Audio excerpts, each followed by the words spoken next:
Hello students, कैसे हो आप लोग। आज हम लोग 10th क्लास का एक टॉपिक करेंगे, ट्रिग्नोमेट्री। फर्स्ट लेक्चर है 10th क्लास का हमारा, ये ट्रिग्नोमेट्री का फर्स्ट।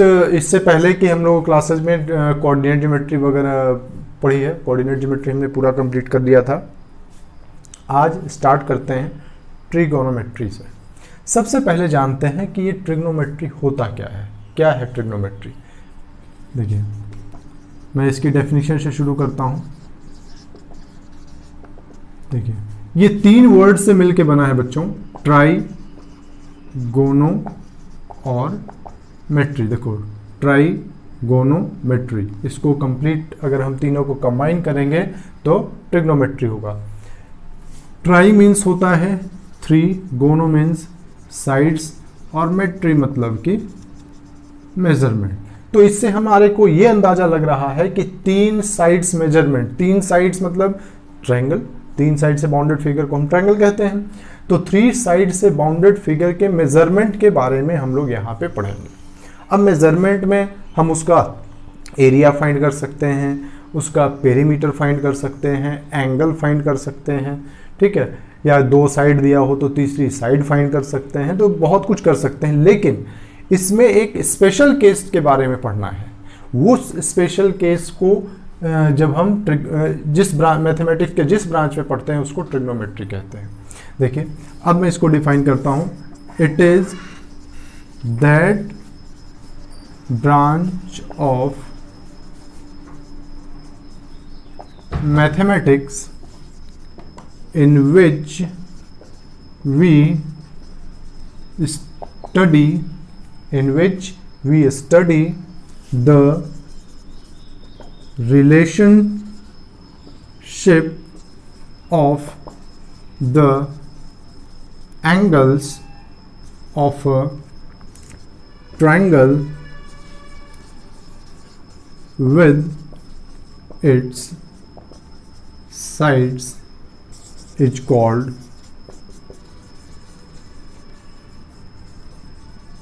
ट्रिग्नोमेट्री। देखिए, ट्रिग्नोमेट्री में अब हम स्पेशल क्या पढ़ते हैं, स्पेशल पढ़ते हैं कोई भी ट्रायंगल है उसके एंगल, और जैसे ये ए बी सी ट्रायंगल है तो ए बी सी ट्रायंगल के एंगल और बाकी के जो इसके साइड्स हैं उन दोनों साइड्स के बीच में जो रिलेशन होता है, स्पेशली उस रिलेशन को हम ट्रिग्नोमेट्री के अंदर पढ़ते हैं। ठीक है, अब 10th क्लास में, in class 10 we will study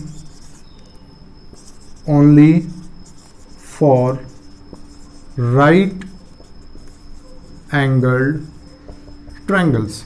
तो देखिए, अब 10th क्लास में जो आप लोगों के सिलेबस में है वो सिर्फ और सिर्फ हमें राइट एंगल ट्रायंगल के बारे में पढ़ना है। ठीक है, तो ये हमने ट्रिग्नोमेट्री के बारे में पढ़ा। नेक्स्ट आगे मूव करते हैं। अगला टर्म आता है ट्रिगोनोमेट्रिक रेशियोज। ठीक है, देखिए, अपने पास कोई एक राइट एंगल ट्रायंगल है, ए बी और सी। ये राइट एंगल ट्रायंगल है। राइट एंगल किस पे है, बी वर्टेक्स पे है। तो किसी राइट एंगल ट्रायंगल में किसी भी 2 साइड के रेशियो को हम ट्रिग्नोमेट्रिक रेशियो कहते हैं। ठीक है, तो it is defined as the ratio of any 2 sides of a right angled triangle. किसी राइट एंगल ट्रायंगल के किसी 2 साइड के रेशियो को हम ट्रिग्नोमेट्रिक रेशियो कहते हैं। देखिए, जैसा कि इसको ट्रिग्नोमेट्रिक रेशियो, नाम में ही रेशियो है, ठीक है, तो इससे ये हमारे को हिंट मिलता है कि ये 2 साइड के रेशियो की डेफिनेशन है। ठीक, अब किसी राइट एंगल ट्रायंगल में अगर मैं ये एंगल थीटा मानूं तब इस थीटा के लिए ये परपेंडिकुलर होगा। ये अगर 90 डिग्री है तो इसका ये हाइपोटेन्यूज होगा और ये बेस होगा। अब देखो, हम किसी राइट एंगल ट्रायंगल के जो साइड्स हैं उनके रेशियोज को हम किस तरीके से लिख सकते हैं?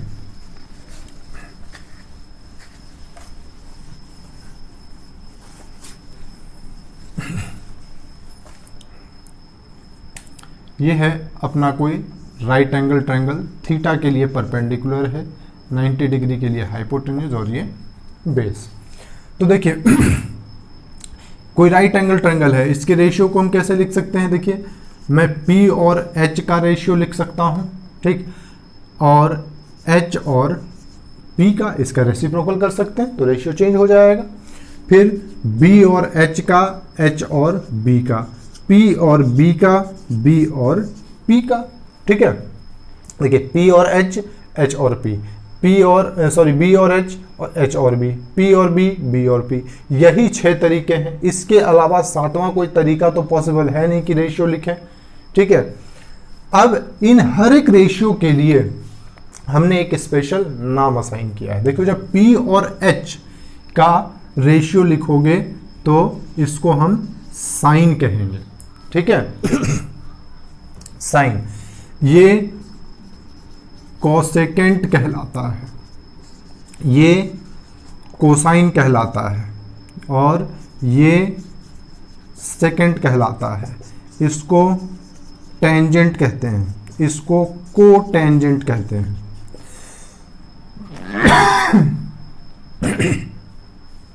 ठीक है। अब देखिए क्योंकि ये हर बार परपेंडिकुलर नहीं होगा, अगर मैं ये एंगल लूंगा तो इसके लिए ये परपेंडिकुलर हो जाएगा और 90 के लिए तो ये हमेशा, ये 90 डिग्री के अपोजिट वाली साइड तो हमेशा हाइपोटेन्यूज होती है, यानी जो भी थीटा कंसीडर करेंगे उसके अकॉर्डिंग परपेंडिकुलर और बेस हमारा चेंज हो जाएगा। अब इसको शॉर्ट में हम लिखते हैं साइन थीटा, क्योंकि थीटा के लिए ये परपेंडिकुलर था। अब बार बार पूरा नाम इसका नहीं लिखेंगे, SIN नहीं लिखेंगे, ठीक है। साइन थीटा, इसको हम कहते हैं कोसेक थीटा, ये है कॉस थीटा, ये है सेक थीटा, ये है टैन थीटा, ये है कॉट थीटा, ठीक। अब यहां से देखिए ध्यान से मैं नोट करके कुछ बातें लिखवा रहा हूं। जो कोसेक थीटा है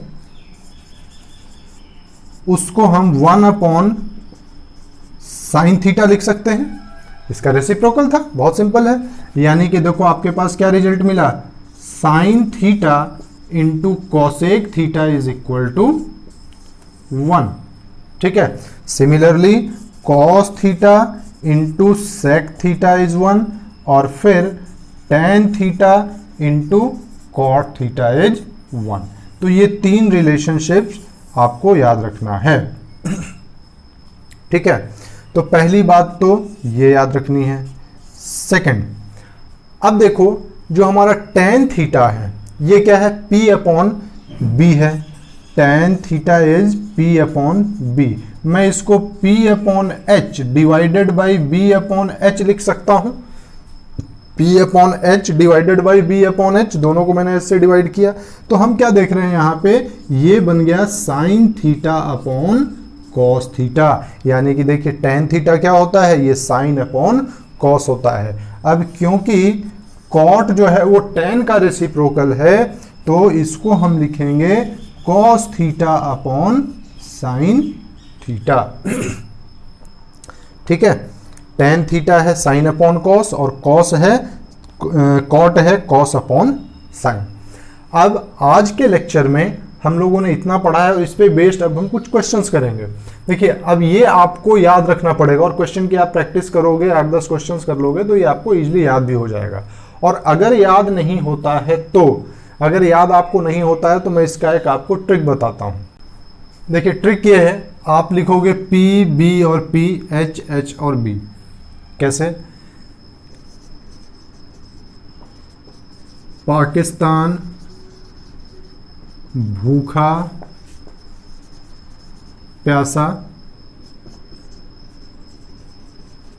हिंदुस्तान हरा भरा। याद रहेगा? याद रहना चाहिए मेरे ख्याल से। पाकिस्तान भूखा प्यासा, हिंदुस्तान हरा भरा, ठीक है। देखिए सबसे पहले आएगा साइन, तो पाकिस्तान भूखा प्यासा में देखो पहले P आ रहा है, हिंदुस्तान H, फिर आएगा कॉस थीटा तो B upon H, tan theta तो P अपॉन B। ठीक है, इसको आप इजीली याद रख सकते हो। और मेरा कोई भी स्टूडेंट शायद पाकिस्तान से नहीं है, उसको बुरा नहीं लगना चाहिए, और जो हिंदुस्तान में है उसको भी बुरा नहीं लगना चाहिए। ये जस्ट याद रखने के लिए है, मजाक की बातें हैं। ठीक है, तो इस तरीके से साइन थीटा, कॉस थीटा और टेन थीटा ये आपको याद रखना है। बाकी तो इसका जैसे कॉसेक है रेसिप्रोकल है तो इसका रेसिप्रोकल कर देंगे, कॉस का सेक रेसिप्रोकल है, टेन का कॉट रेसिप्रोकल है।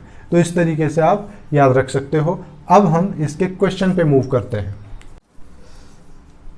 एक्सरसाइज 8.1 का मैं आप लोगों को क्वेश्चन नंबर 4 करवा रहा हूं।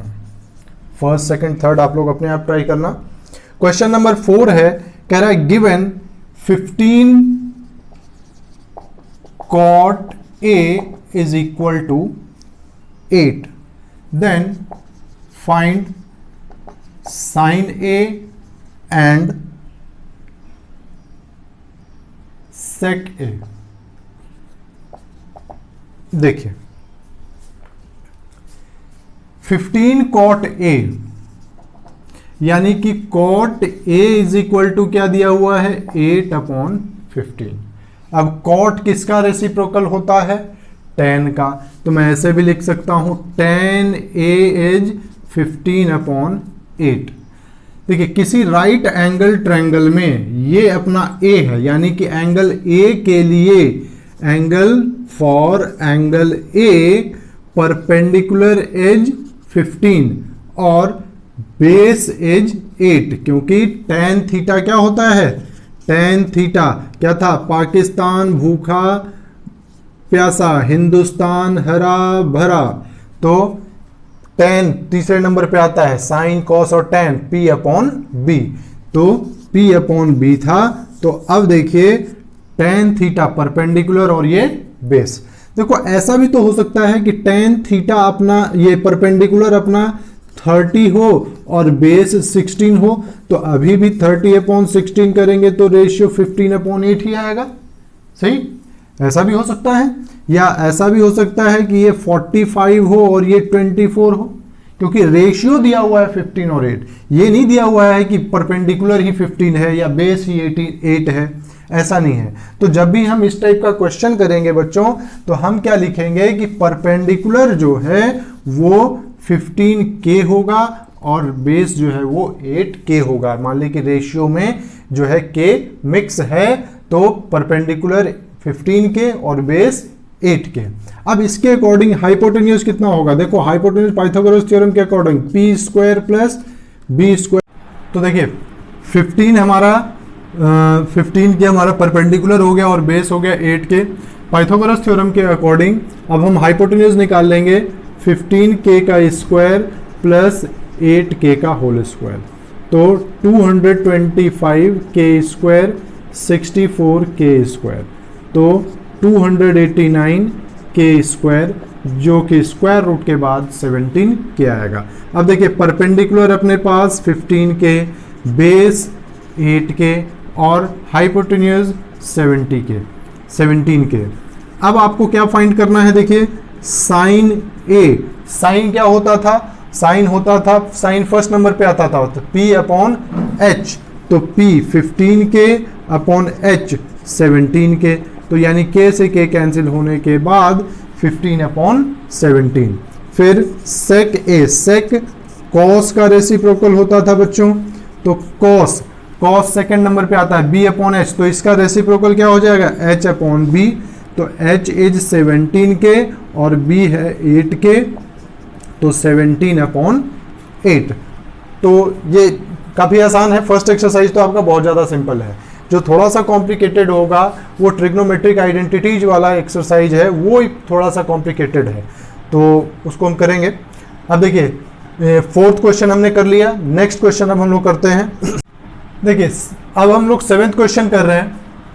7th question is cot theta equal to 7 upon 8, then evaluate 1 plus sine theta 1 minus sine theta, नीचे है 1 plus cos theta into 1 minus cos theta. Second part है cot स्क्वायर थीटा। तो देखते हैं, देखो कॉट थीटा कितना है 7/8। कॉट क्या है, tan का रेसिप्रोकल है।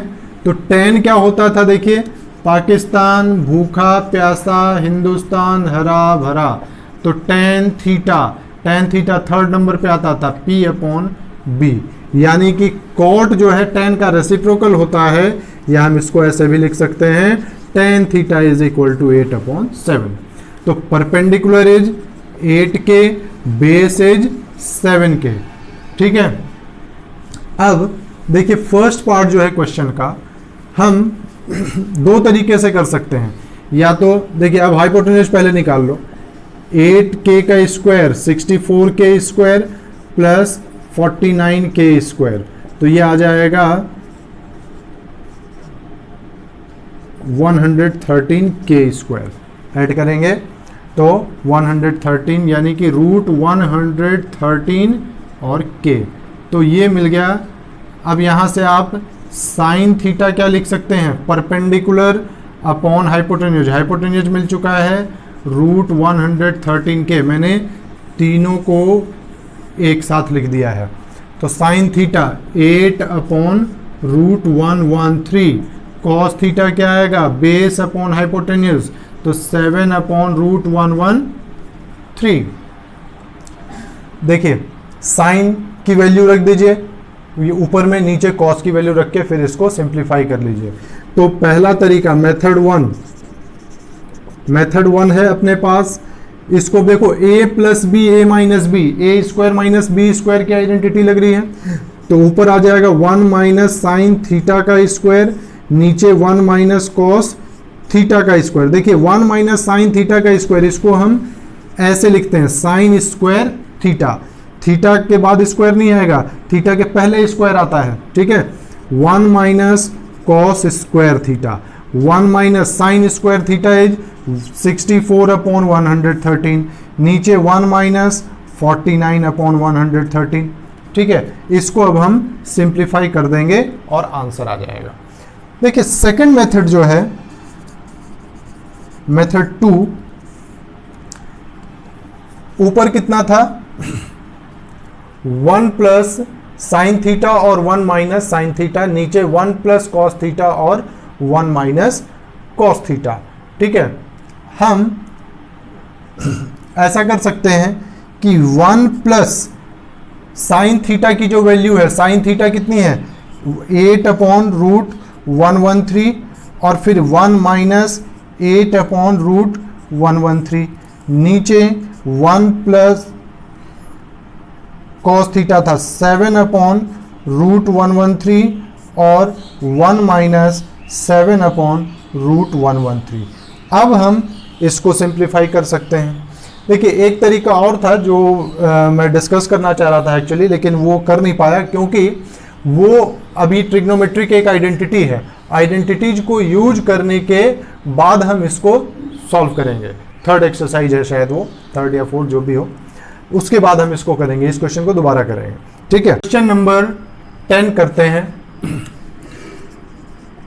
क्वेश्चन नंबर 10 क्या दिया हुआ है, in triangle PQR right angled at Q। देखिए राइट एंगल्ड एट Q, तो ये मेरा P था और राइट एंगल किस पे है, Q पे है, और ये R बच गया।